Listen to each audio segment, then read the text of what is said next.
জন্ম নিয়েই বাপের সঙ্গে পাল্লা দিও না, এনসিপিকে বললেন গোলাম পরোয়ার। বিএনপি জোটের নির্বাচন করবে ববি হাজ্জাজের এনডিএম। প্রবাসীদের পাসপোর্ট ফি নিয়ে সুখবর দিলেন স্বরাষ্ট্র উপদেষ্টা। গণ অভ্যুত্থানে হত্যার বিচার দ্রুত বিচার ট্রাইব্যুনালে। পাকিস্তানের সঙ্গে সংঘাতে ভারতের ভূমিকা নেই বললেন আফগান প্রতিরক্ষা মন্ত্রী। দর্শক, গ্রামের কাগজের সকালের খবরে আপনাকে স্বাগত। শুনছিলেন প্রধান প্রধান শিরোনাম, এছাড়াও রয়েছে রাশিফল। এবার চলুন যাওয়া যাক মূল আয়োজনে। বাংলাদেশ জামায়াতে ইসলামীর সেক্রেটারি জেনারেল মিয়া গোলাম পরোয়ার জাতীয় নাগরিক পার্টিকে উদ্দেশ্য করে বলেছেন, তোমরা ছাত্রদের নতুন দল, জামায়াতে ইসলামীর সঙ্গে পাল্লা দিতে গেলে তোমাদের আরো বহুদূর যেতে হবে। জন্ম নিয়েই বাপের সঙ্গে পাল্লা দিও না।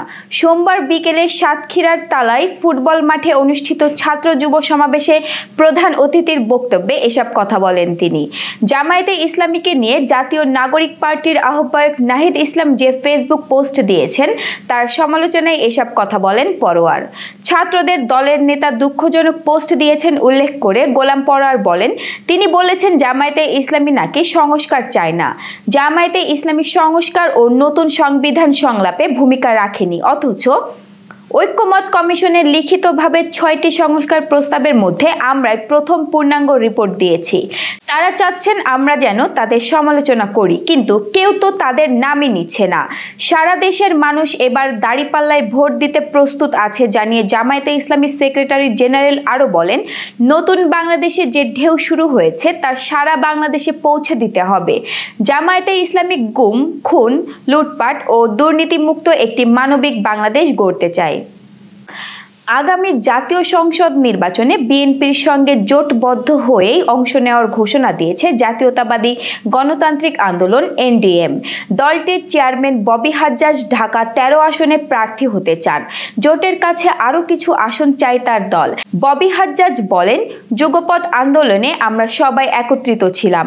একত্রিত থাকা হিসেবে আগামী নির্বাচনে জোটবদ্ধ থাকার প্রয়াস আমাদের প্রথম থেকেই ছিল। সেগুলো নিয়ে আমরা এখন কাজ করছি।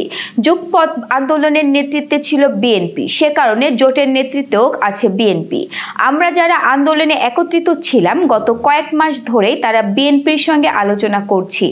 দেশ হবে জনতার, এই স্লোগানে জবাবদিহির গণতন্ত্র ফিরিয়ে দেওয়ার অঙ্গীকার নিয়ে নির্বাচনের মাঠে ভোটারের হৃদয় জয় করার কথা ভাবছেন এনডিএম এর চেয়ারম্যান। দলের প্রার্থী বাছাই ও প্রচার সহ নির্বাচনের নানা প্রস্তুতি চলছে আটঘাট বেঁধেই। আগামী এক সপ্তাহের মধ্যে বিমানবন্দরের ই গেট খুলে দেওয়া হবে বলে জানিয়েছেন স্বরাষ্ট্র উপদেষ্টা জাহাঙ্গীর আলম চৌধুরী। তিনি বলেন, যাদের ই পাসপোর্ট রয়েছে তারা পাসপোর্ট দেখে ই গেট দিয়ে ঢুকে যেতে পারবেন। একই সঙ্গে রেমিটেন্স যোদ্ধাদের জন্য পাসপোর্ট ফি কমানো হবে বলেও জানান তিনি। স্বরাষ্ট্র উপদেষ্টা জানান, সাম্প্রতিক কয়েকটি আগুনের দুর্ঘটনা ও রেমিটেন্স যোদ্ধাদের বিষয় নিয়ে আলোচনা হয়েছে। এখন থেকে রেমিটেন্স যোদ্ধা থেকেও সাধারণের মতো পাসপোর্ট ফি নেওয়া হবে এবং পাসপোর্ট ফি সবার জন্য সমান থাকবে। তিনি উল্লেখ করেন, আমরা শুধু সব রেমিটেন্স যোদ্ধা বলি, কিন্তু তারা যে সম্মানটা পাওয়ার দরকার সেটা অনেক ক্ষেত্রে পায় না। এজন্য আপাতত তাদের পাসপোর্টের ফি কমিয়ে দেওয়া হবে। জুলাই গণ অভ্যুত্থানকালে ছাত্র জনতার আন্দোলন দমনের উদ্দেশ্যে আওয়ামী ফ্যাসিস্ট সরকারের নির্দেশে হত্যার অভিযোগে করা মামলার বিচার হবে দ্রুত বিচার ট্রাইব্যুনালে। তবে আন্তর্জাতিক অপরাধ ট্রাইব্যুনালে বিচারাধীন মামলা এর আওতায় পড়বে না। এছাড়া হত্যাসহ অন্যান্য গুরুতর অপরাধের অভিযোগের মামলার প্রসিকিউশনের কার্যক্রম সুষ্ঠু ও গতিশীল করতে কাজ করবে বিশেষ কমিটি। আইন, বিচার ও সংসদ বিষয়ক মন্ত্রণালয়ের এক সংবাদ বিজ্ঞপ্তিতে এ তথ্য জানানো হয়েছে। এতে বলা হয়, জুলাই গণ অভ্যুত্থানকালে দেশব্যাপী ছাত্র জনতার বিরুদ্ধে আওয়ামী ফ্যাসিস্ট সরকারের নির্দেশে হত্যার অভিযোগ মোট 837টি মামলা রেকর্ড হয়েছে। এর মধ্যে 45টি মামলার বিচার কার্য আন্তর্জাতিক অপরাধ ট্রাইব্যুনালে চলছে। এছাড়া দেশের বিভিন্ন ফৌজদারি আদালতে পুলিশেরই মধ্যে 19টি হত্যা মামলার চার্জশিট দাখিল করেছে। এসব হত্যা মামলা দ্রুত বিচার ট্রাইব্যুনাল আইন 2000-এর 10 ধারার বিধান অনুযায়ী বিচারের জন্য দ্রুত বিচার ট্রাইব্যুনালে পাঠানোর সিদ্ধান্ত নেওয়া হয়েছে। পাশাপাশি হত্যা সহ অন্যান্য গুরুতর অপরাধের অভিযোগে করা মামলার প্রসিকিউশনের কার্যক্রম সুষ্ঠু ও গতিশীল করতে আইন ও বিচার বিভাগের অতিরিক্ত সচিবের নেতৃত্বে একটি কমিটি গঠন করেছে আইন মন্ত্রণালয়। কাবুল সুপ্রতিবেশী সুলভ সম্পর্ক এবং বাণিজ্যের সম্প্রসারণের ভিত্তিতে ইসলামাবাদের সঙ্গে সম্পর্ক স্থাপন করতে চায় বলে জানিয়েছেন ইসলামিক আমিরাত অব আফগানিস্তানের প্রতিরক্ষা মন্ত্রী। এছাড়া সাম্প্রতিক উত্তেজনায় ভারতের কথিত ভূমিকায় অভিযোগগুলোকে ভিত্তিহীন বলে উড়িয়ে দেন তিনি। আফগান সংবাদ মাধ্যম টোলো নিউজ এক প্রতিবেদনে এ তথ্য জানিয়েছে। প্রতিবেদনটিতে বলা হয়, আল জাজিরাকে দেওয়া এক সাক্ষাৎকারে মৌলভী মোহাম্মদ ইয়াকুব মুজাহিদ বলেন, আফগানিস্তান ও পাকিস্তানের মধ্যকার উত্তেজনা কোনো পক্ষের জন্য লাভজনক নয়। তিনি আলোচনার মাধ্যমেই চ্যালেঞ্জগুলো সমাধানের কাবুলের আগ্রহের উপর জোর দেন। তিনি বলেন, আফগানিস্তান ও পাকিস্তান প্রতিবেশী দেশ, তাদের মধ্যে উত্তেজনা কারো কাজে আসে না। তাদের সম্পর্ক অবশ্যই পারস্পরিক শ্রদ্ধা এবং সুপ্রতিবেশী সুলভ নীতির ওপর প্রতিষ্ঠিত হওয়া উচিত।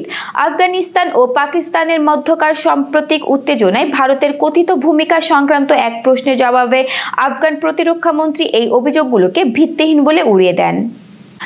দর্শক, এবার চলুন জেনে নিই কেমন যাবে আপনার আজকের দিন, অর্থাৎ 21 অক্টোবরের সম্ভাব্য রাশিফল।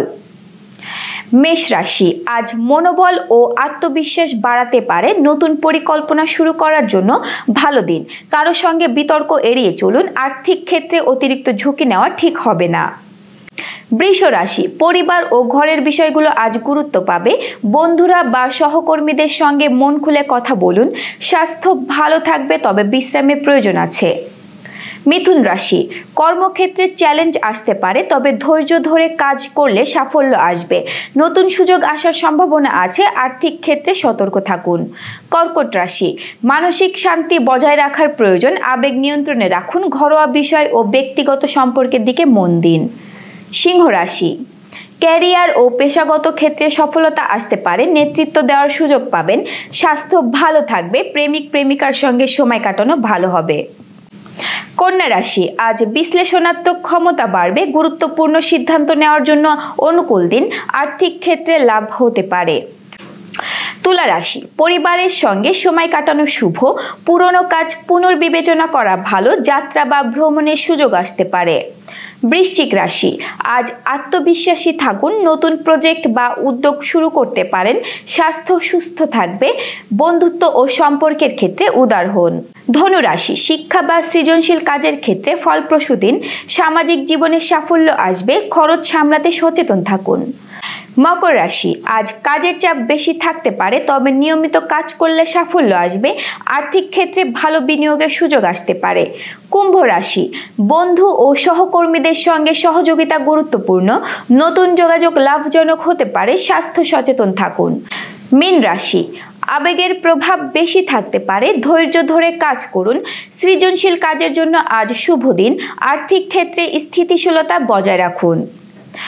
দর্শক, এই ছিল এখনকার আয়োজন। আগামীকাল ঠিক একই সময়ে সকালের খবর দেখতে ও জানতে চোখ রাখুন গ্রামের কাগজের ইউটিউব চ্যানেল ও ফেসবুক পেজে। আর প্রতিদিনের খবরের আপডেট পেতে গ্রামের কাগজের ইউটিউব চ্যানেল সাবস্ক্রাইব এবং ফেসবুক পেজ ফলো করে রাখতে ভুলবেন না। আমাদের পরবর্তী খবর দেখুন বেলা 2:30টায়। শুভ বিদায়।